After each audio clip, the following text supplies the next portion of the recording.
Today on Joe's Geek Show, we're going to be going over the history of Carol Danvers' Captain Marvel.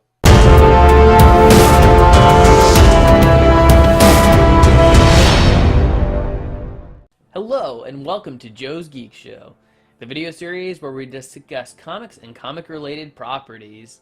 And with Captain Marvel coming out this weekend, and me actually on schedule to see it tomorrow, I figured now would be a very good time to talk about the history of Captain Marvel, Carol Danvers.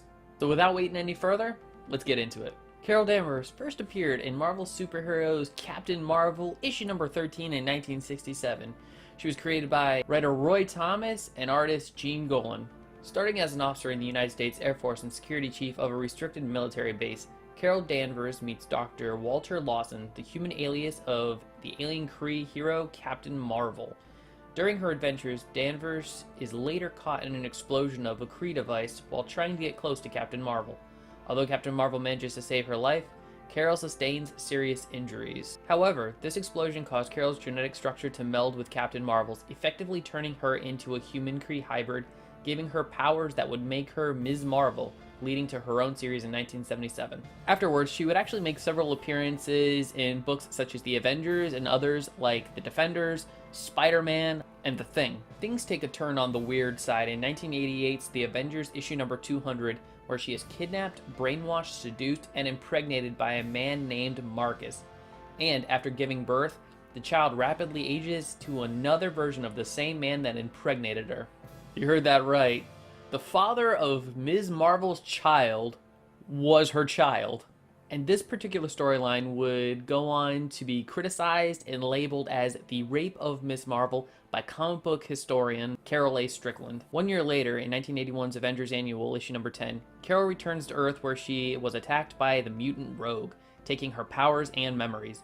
Those memories are later restored by Professor X. Now having animosity towards the Avengers, Ms. Marvel joins the X-Men, where during a space adventure in Uncanny X-Men issue number 164, Carol undergoes an experiment by a race known as the Brood and becomes the character Binary, having gained access to a power source known as Whitehole. And she would remain as the character Binary until the 1992's Avengers event, Operation Galactic Sandstorm, where Carol loses her connection to the Whitehole, reverting back to her base Ms. Marvel power status, while still keeping a few powers from when she was Binary, those being energy manipulation and energy absorption. Later, she would reconcile and rejoin the Avengers, this time taking on the name Warbird, where she would begin to struggle with alcoholism as a way to deal with the events that took place in the Avengers issue number 200, as well as dealing with the loss of her cosmic powers. Carol would then take up once again the name of Ms. Marvel in her second volume series in 2006.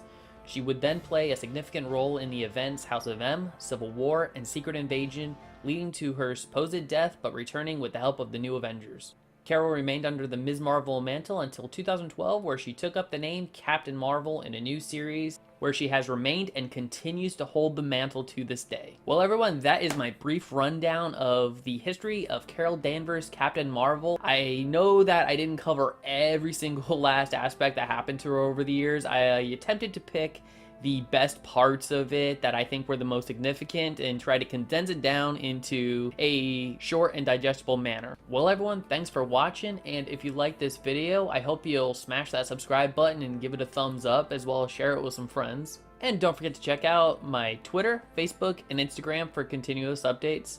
Alright everyone, I'll see y'all in the next video, and remember, stay geeky.